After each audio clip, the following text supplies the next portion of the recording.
Craig, it's been a while since we've actually sat down and talked about rugby. But there was a piece that I saw on Supersport that kind of piqued my interest, and I wanted to speak to you about it because I'm all for people sharing their views on the game, and a diversity of views makes this game beautiful. But I read Supersport rugby editor Johan Coetzee's piece around why he felt that the Rassie video clips, and for people that don't know, Rassie Erasmus not only started a Twitter account, but then posted video clips, and one of them was him giving insight into, was him in a team talk giving insight into many different issues, one of them being entitlement, and he told a very personal story about that. And Coetzee argues that is somehow eroded the mystique and the sacredness of Bok rugby, or at least an aspect thereof. And while I'm all for like a diversity of views, it just jarred with me because the arguments that he was making was like really like kind of outdated and typically like super sport. And I wanted to get your views on it. I've got some strong views on it, and you've seen the story. I wanted to get your views on it. Yeah, I mean, just having had a quick look, I think starting from when the videos came out on Sunday, that morning, the news had kind of, or there'd been a report at least in a Sunday newspaper linking Rassie Erasmus to the England job. And I spent most of that Sunday just trying to get the facts around that and get hold of the relevant parties to see if there was anything to it. And sitting there in the midst of trying to, starting to get more clarity around it, then suddenly Rassie popped up on Twitter with those videos, which I thought initially my reaction was what a clever way really to pour cold water on the reporter, because he kind of said he couldn't see any other team that he'd be giving that pre-World Cup speech to, and then said it's not happening. So kind of subtly, and then through visuals, his first entry onto Twitter showed how much it meant to him to be part of the Bok environment, and some of the things you wouldn't really see from a general Joe public perspective about the way he was addressing the team and that inspirational side of it. I thought it was a really insightful and interesting way of kind of, first of all, kind of coming into the public domain, addressing a report in a not so subtle way. That was just my initial take, and then, as you say, there have been a few more videos since then that have shown a few more clips and a few more behind the scenes footage. So I'm guessing that piece is referring in a sense to maybe is that not for the kind of your eyes only in the Bok environment. My view, just quickly, is that not really, because I've looked closely at all the videos and there's nothing that's really been given away that is detracting from what the Boks achieved, nor is it giving any game plan or particular insights to the opposition. It's nothing really. It's really fascinating footage, but it's really just growing the game and giving something for the average rugby fan that that'll really appeal to them. You know what my biggest issue? Well, I've got a couple of issues with this kind of like dark age thinking. Is it assumes two things, right? Coetzee assumes two things: that we all want to experience the Boks the same way, and that we all have the same definition of what's sacred in that context, which is like complete like bullshit, right?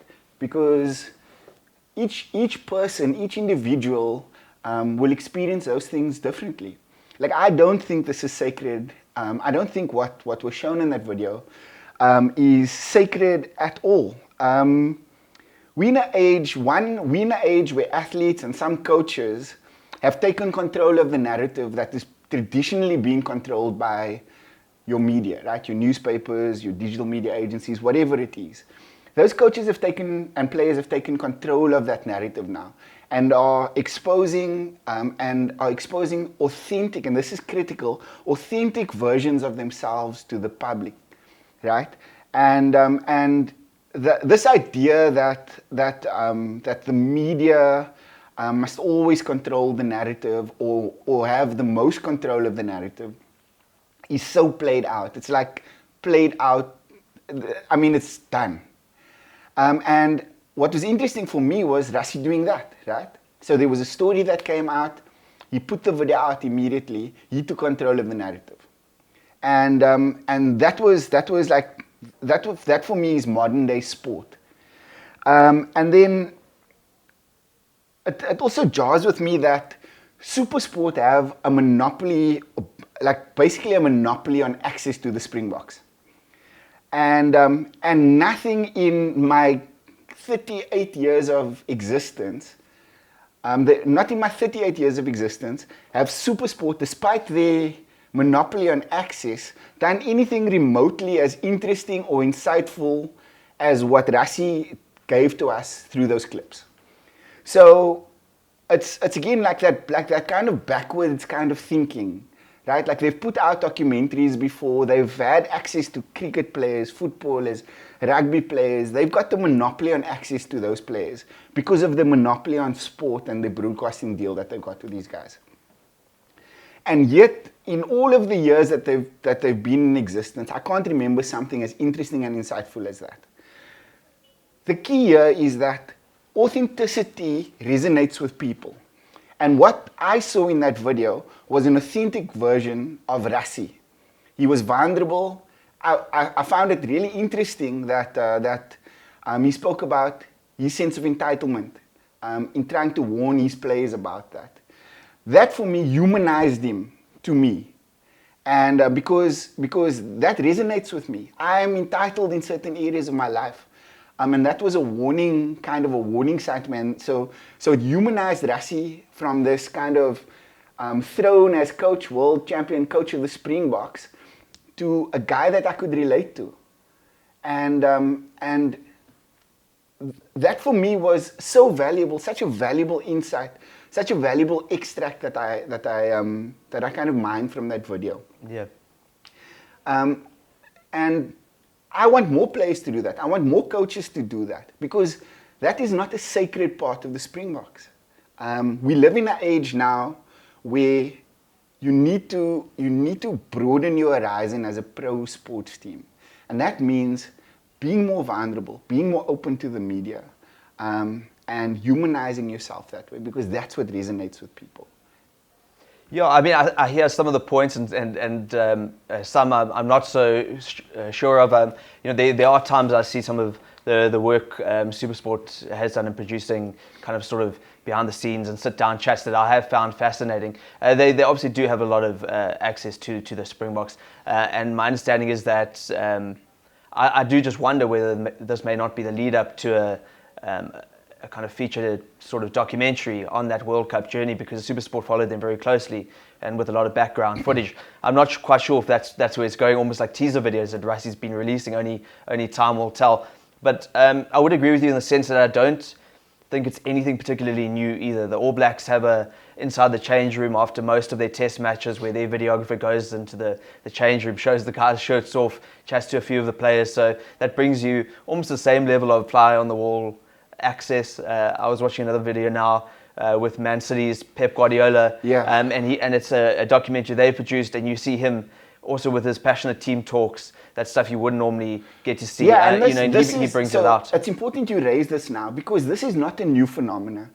So for those that follow NFL, there's a series called Hard Knocks.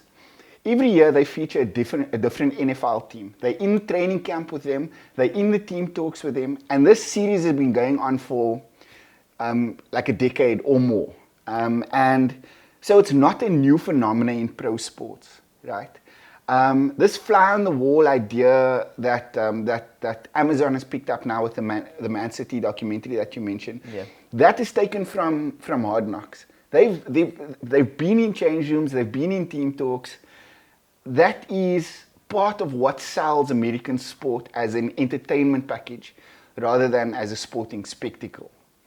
And so if I was Supersport, and if I was Jan Coetzee, I'd be lamenting the fact that as this broadcasting body that has a monopoly on access to the Springboks, why didn't we get that? And so they may have been inside the change room, they may have been, but they've missed the boat, right? If there is a documentary coming, they've missed the boat already. It's February 2020. The Boks won the World Cup in September last year. they've missed the boat. So this is not a new phenomenon for me. It's not a sacred space in a modern day context. And it eroded none of the mystique of the Springboks. Yeah, I think probably what the point from a South African context is that, like you say, for a lot of international sports teams, it's not a new phenomenon. But I think the reaction we've seen to Rassie's videos has just been a bit of an outcry from our public, because we haven't seen that much in any South African sport, and certainly not from the head coach or director of rugby of the Springboks. So it's like a novelty effect, and people have reacted. I saw initially most of the reaction was, is this even a fake account? I mean, obviously you can see it's Rassie in the videos, but people were saying, where, has someone just accessed this footage and has leaked it and created a bogus Rassie Rugby Twitter account? That was what people thought, because it's such a rare thing to see that sort of footage coming out. But Rassie is such a rare coach. Yeah. This is the guy that sat on top of the Free State Stadium with lights and different color paddle boards. And he's like a rugby progressive. So for me to see him release something like that is not out of character, right? So instead of lamenting the erosion of the sacredness of Springbok, of a facet of Springbok rugby, and again, it comes back to Supersport's access. Why don't they recognize how special a character that we've got in Rassie Erasmus, who's at the helm of the Springboks, and engage him, because he's far more than a Wednesday press conference or whenever the Springbok press conferences are now. He's far more than the quotes that he gives you around tactical kind of his tactical philosophy, or what's happening with injured players on a Wednesday at Springbok coaches press conference. Like, Supersport need to realize that they've got a very special man at the helm of the Springboks. So instead of lamenting like this old school idea that this aspect of the box are sacred, and why don't you engage this man and find out and like tap his brain for more of those types of insights? I, for example, am in the process of setting up an interview for SA Rugby magazine with Rassie. And in like the conversations that we had about this prior to the interview happening, I told him I'm not interested in his tactical philosophy. I'm not, because it's plain for everyone to see who has half a brain, right? I want to know about aspects like leadership, how important leadership is in an elite pro context like that. I want to know about his ability to identify which buttons to push with which player, and how he extracts the best out of those players. Things like that, right? Because I can't remember another coach like him who would be able to give you really great insight into those aspects of coaching at an elite level. Yeah. And so I want us to move on. And the scary thing for me, and I've said this before in videos that I've done by myself, is that Supersport educates our rugby public. The majority of our rugby public is educated about the game and aspects of the game by Supersport, because of their monopoly, right? You can't go anywhere else and watch a live rugby game, a live Springbok game. You can't. And that's the scary thing for me. That and the website has massive readership. And so some people will be reading this Kutsia piece and going like, maybe that is the truth, or probably that is the truth, because Supersport comes with a degree of authority that lots of other rugby sites don't.